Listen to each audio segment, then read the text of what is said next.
on the Andy Moore Automotive Group hotline. He's from The Athletic, and it seems like they hire somebody new about every hour. Bob Kravitz joins us right now. Are you guys on a hourly hiring spree right now, or what? I think what they're operating on is every 10 minutes we hire another man, woman, or child. Which there's nothing wrong with it. Unbelievable. Yes, it is. It is. A monster, and I think it's really exciting for sports journalism and ultimately for the readers, because I think it's a hell of a product. And I was a subscriber before I joined it, and still have the highest regard for what they're doing. Hey, I don't know if you know anything about it, and if you don't, I understand. But what is the business model that they're capable of doing what they're doing as far as hiring? Do you know? Well, I mean, they've got lots of seed money, from venture capitalists, and basically the idea is just to do it one subscriber at a time. We don't accept ads. I may be speaking out of school because I'm just happy if the paycheck shows up every couple of weeks. But honestly, that they're trying to just build it through subscribers, and and I think that's why it's such a good reading experience. Not only do you have really, really top-notch writers and reporters, but it's a real clean reading experience. You don't have stuff popping up on your screen every 10 seconds, which I find really annoying, and it makes it difficult to read. But it's an app that's so easy to use that even I figured it out. It's Bob Kravitz of The Athletic, and he's on the Andy Moore Automotive Group hotline. Your latest, and what inspired me to lob you a phone call before the show, is about the Pacers. And the Pacers, in your opinion, stuck in purgatory, and the NBA is to blame. And I'm sure we've had this type of conversation before, but clearly in this piece you go a little bit more in depth, don't you? Well, yeah. I mean, and I don't know how you change it. I'm not sure that the NBA necessarily wants to change the model. I mean, in a perfect world, you have a hard cap. Now, would you ever in a million years get the NBA Players Association to agree to something like that? Probably not. So it's kind of a pipe dream. But it just seems to me that you've got, granted, there are a couple of quote-unquote smaller market but high-revenue teams, Portland, Utah, who are going to be really, really good next year. But I just think for teams like Indiana and Memphis, when you can't even get a meeting with second-tier free agents, that makes your life really difficult. Yeah, I mean, you probably know this too. Chris Middleton didn't want anything to do with him. Tobias Harris didn't have any interest in him, turned him down as well. And, when you talk to Kevin, when I talk to Kevin, these are one of the topics. You have to be so much better at what you do than anybody else, because if you ran it like the clown show that's the Lakers here, I mean, you'll never survive. You'd never get up off the mat from that. But considering you're the Lakers and you can do that, I mean, hell, a snap of a finger and you're back in business in L.A. Oh, that's exactly it. I mean, if you're the Pacers, your margin for error is minimal at best. And, you've got to ace every offseason. You've got to be great in the draft, and you're usually not drafting in the lottery. So that's a challenge. And you've got to ace every trade, because you're not going to get those top-notch guys through free agency, generally speaking. I mean, David West is the biggest name free agent that the Pacers have ever received or ever signed. So, yeah, it's problematic. You've got to be that much better than everybody else. I will say on the Pacers' behalf that they have overachieved based on, dollar, for what they've done, for the amount of money that they can spend. I think they've done an extraordinary job, and to make the playoffs however many times, 20 some odd times out of the last 30 years, is pretty remarkable. So, I mean, besides, the hard cap and what you mentioned, or trying to help out, organizations like the Pacers, what can be done? Because I would agree with you. I just think you kind of got to just go with it and do what you can't do. And I think that Kevin and Chad and Peter and the gang, I think that they're resigned to that fact. That said, I mean, a guy like Oladipo that's got all these league connections, I mean, you got to always be recruiting, don't you? If you're a guy like that. Absolutely. And that is, I think that is the top level, most necessary thing that's not winning, Bob, and having that winning culture is that. Agreed. And the thing they need more than anything else is for Victor Oladipo to blow up the way he did 2 years ago and started to again last year before he got injured. And they need him to become the type of player that other guys want to play with. Now, how good of everybody tampers. Everybody tampers. And if you can get yourself a big-time free agent and you got to pay $500,000 in tampering fine, it's really the cost of doing business. It's really probably worth your while. But they do need Victor when he's healthy and when he's got his game back together to go out and be like, one of the elite players and start doing some recruiting. It's Bob Kravitz of The Athletic. He is on the Andy Moore Automotive Group hotline. So with all that in mind, where do you think this Pacer team is coming basically off of free agency now? I guess T.J. McConnell's name is still floating around out there with nothing concrete. But what do you think about the work that Kevin Pritchett and the gang did this offseason? Well, I think they made the best of what is annually a tough situation. I really like Malcom Brogdon. I think he fits here in Indiana perfectly, both on the floor and off. To be honest with you, T.J. Warren, I don't see a lot of Phoenix Suns games. I know he scored 18 points per game last season. He's a good shooter from three.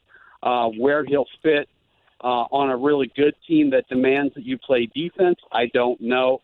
Jeremy Lamb is another wing guy who's going to help. I like T.J. McConnell, too. I think as a third or fourth point guard, if you just need somebody, you got foul issues or what have you, I think you can continue to sustain with him. I think it all depends on when Victor comes back and in what kind of condition Victor is in. If he comes back in January and they can put together a nice little run, the second, maybe the last third of the season, I think they can win 45-48 again. I think they'll be hard-pressed to get a top four spot. I still think there are better teams out there, but I think they will be what they've been for a very long time, a very nice, competitive, fun-to-watch team. But, it's going to be a very tough season for Nate McMillan to get all these guys playing together because this roster has completely changed. Yeah, not only at the top, but when you think about it, they got a lot of guys that are going to need to give them rotational minutes that haven't had to in the past. And one is, and I try not to take too much away from Summer League, but you mentioned T.J. McConnell. There's another reason. You watch Aaron Holiday, and he was all discombobulated and out of sorts in Summer League, and he's a guy that is going to be counted on. Yeah, T.J. Leaf is going to be counted on. You're talking about rotational minutes it's a must. It's not just, all right, so you didn't make it, we'll put you back on the bench, and we'll do this at another time. You have to have them. Absolutely. And look, I'm not too bent out of shape about Holiday or all the Pacers really stinking it up during the Summer League. I don't think that's a terrible thing. But, I think Holiday is going to be a solid rotational guy. TJ Leaf, I'm still not sold on. And I don't know that the Pacers are necessarily sold on him just yet. I think this is a make-or-break season for him. What the whole Goga situation, does that intrigue you at all as to why he, that was it on this end? Was it on his end not being prepared? What did all this come down to? They were in contact with Goga's people, and they have people on staff who will help, get you through the whole visa process.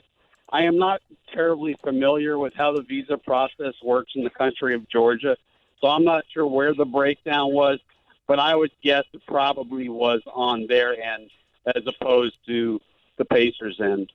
Occasionally it would have been nice to have them. Yeah, occasionally you'll hear maybe they did not want him to play, but I never got that indication from Kevin or anybody else that they did not want him to participate out there. No. I think they absolutely did, and I think it was a disappointment. But look, it's just a couple of games in summer league. He'll catch up. I don't worry about a guy who's, this guy's been a pro since he's 15, 16 years old. He's very much like Bojan was here in Indiana. So I don't worry too much about that. Another thing that concerns me, just as I'm thinking about it with the Pacers, is I think they go into the season trying to find out whether Domas and Miles can play together. And I think that's going to be one of the ongoing sagas of the season, whether they're going to play them together and how effective they can be. Because in the short windows of time that we've seen them play together, it hasn't been all that good. What is your belief? Do you think they can sustain playing both those guys major minutes at the same time? I'll believe it when I see it. They had a few moments. I don't have all the analytics in front of me, and even if I did, I wouldn't know what they meant. But, the eye test tells me that they just aren't a real good fit together. And I think it's going to be up to Nate and his coaches to find a way for them both to work within the parameters of this offense. And like I said, I haven't seen it just yet. So Kevin told me, I just asked him straight out back after the draft if they were both going to be on the roster to start the season, and he said, absolutely. I'm going to take it further with you. Do you think they'll both be on the roster after the February trade deadline? After the trade deadline? No, I don't. I think that, the Goga addition, if he shows that he's a solid rotation guy, I have a feeling that Sabonis might be the odd man out. That's why this is going to be so interesting to watch throughout the course of the season. If these two guys can show that they can fit together nicely, and then have Goga come off the bench and be that big guy off the bench, I think maybe you hold on to him. But I have a tendency to believe that Sabonis. If you're asking me to make a bet, I place a small wager on Domas being dealt at the deadline. Just my guess. So Bob Kravitz of The Athletic, he's joining us via the Andy Moore Automotive Group hotline. I want to switch gears to the Colts because we're approaching camp time up at Grand Park in Westfield. Sorry, Westfield for that. Anyway. Yeah. You've seen everything nationally points to the Colts being the love interest of everybody going into 2019. Everybody. Where do you set the bar for this team? Because I think that this squad needs to make an AFC title game. Would you agree? I think, I think they're at that point. Look, I think they're about 6 teams in the NFL, 7 teams that have reasonable Super Bowl aspirations. But you say that, and it's preseason, and nothing has happened yet, and teams always come out of nowhere to make a run. So it's so hard to say. But I honestly think that they can be a 10-6 team once again and be a better team that can go deeper into the playoffs because, that schedule with 6 quarterbacks in the top 10 in QBR is going to be a bear. Yeah, I'd agree. I just think, even besides the quarterbacks, I just think the teams in general that we're talking about with these quarterbacks are as balanced a teams as you're going to find across the board in the NFL. Oh, absolutely. And again, they faced one quarterback last year in the top 10 in QBR. That was Tom Brady. And, that was the game where the Colts had like 13 guys on their roster. Everybody was hurt, and they got lit up pretty good. But, that's why I like what Chris Ballard did in the draft, bringing in a couple of linebackers, bringing in Bonogu, who's probably going to be a defensive end, bringing in Rocky Sin. I thought they needed to really concentrate on defense and bringing in guys who could really fit the Eberflus package. So I think they're in pretty good shape. I mean, I got to do a national radio show a little bit later, and they're going to ask me about, the Colts being everybody's darling. And quite frankly, I see it. I can see why. They were the hot commodity at the end of last year, despite the loss to Kansas City. And there's no reason to think that this team, especially with Andrew Luck in his second year in the Reich Sirianni system, he's just going to get better. I honestly think, cut and paste, I think within 2 years he's going to be MVP of this league.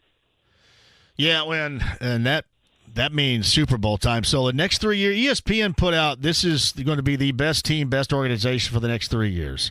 Is it easy to believe that this team for sure is going to punch through to a Super Bowl in the next 3 years for you? Yeah, it's very reasonable because they've morphed into a much younger team, much more athletic. Part of the challenge, I think, is keeping your top assistants. I mean, Eberflus was up for a couple of jobs, I believe, last year. And will they be able to keep him? Will they be able to keep Sirianni? Although, I think Eberflus is probably the more pressing issue. So, but yeah, they got a young team. They're not going for quick fixes, although Justin Houston is kind of a short-term answer, they hope. But yeah, I think in the next 3 years, this team has a very good chance of winning a Super Bowl. The only thing that needs to happen is for Tom freaking Brady to retire. I don't know if that's ever going to happen, though. Do you? No, I mean, maybe he won't. I'll be 67 years old, and he'll be talking about how he's got 2 more good years left. So. Yeah, it's also funny, too, when you think about it. You mentioned Eberflus, and Sirianni's clearly going to get some love, just like, anybody in that offensive situation, even if it's more Reich than it is anybody else right there guiding the offense. But the other guy, Ed Dodds from he's going to be a guy that's going to me, be heavily sought after next year in the offseason. No doubt. There's no doubt. I mean, you always have that brain drain from the top teams. And I just – I'm going to write about this once the camp starts. I see no reason not to be bullish on this team. I mean, there are things they can do better. Certainly they need to be better at rushing the passer, which I think is something they have addressed. And I like to see guys like Tyquan Lewis and who's the other guy, Teray. Yeah. Come on their second year and be bigger contributors. So, yeah, there's a lot to like about this group, and I don't think they have any huge holes necessarily in past years. Well, just as an example, 20 years in a row, they've had an undrafted free agent make the team. I'm not sure that's going to happen this year because I think they have enough depth that unless a guy really shows out during the preseason and camp, I have a feeling that there won't be room for an undrafted free agent, which I think says a lot about what Ballard has built. Hey, I'm not trying to get yelled at by anybody around here, but I'm just curious. Do you think that this era of Colts football has a chance to be equal to or greater than the Polian, Dungy, Manning era? It's a great question.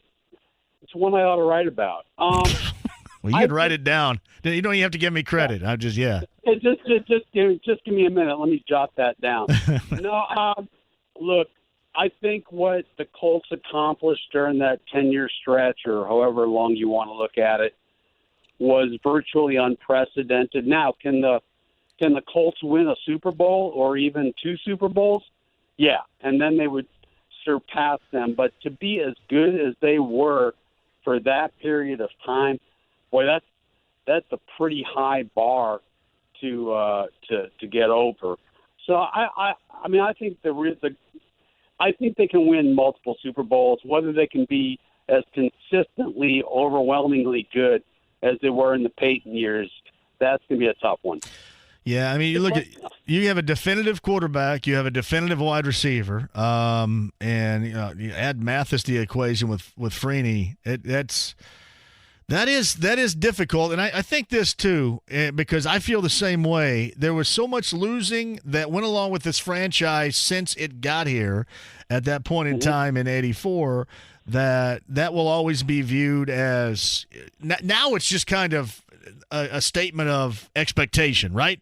You move on from that. That's what's expected, and it wasn't expected back then, and that's always, to me, going to be more of a love affair than anything else around here with great results. So that's kind of how I looked at it. But Yeah, and look, that to me, the greatest moment in Colts history, Indianapolis Colts history, was without question the win over New England. Can they replicate that? Sure, they can replicate it, but there's nothing like the first time. And this was a franchise that came into a city that was all about basketball and racing. And, that Peyton Manning team or his teams made Indianapolis a football city. So I don't think you can ever minimize that. So Bob Kravitz, The Athletic, his latest that you need to read is regarding the Pacers and stuck in purgatory, and it's the NBA's fault. That's a must-read right there. And hopefully sometime soon you can read his comparison to the past with Manning and Polian and Dungy to what we have right now with the present Colts. I'll be patiently awaiting I won't it. give you any credit. No worries. Credit whatsoever. No worries, man. Thanks, Bob. I appreciate it. Man. Take care. So Bob Kravitz of The Athletic on the Andy Moore Automotive Group hotline.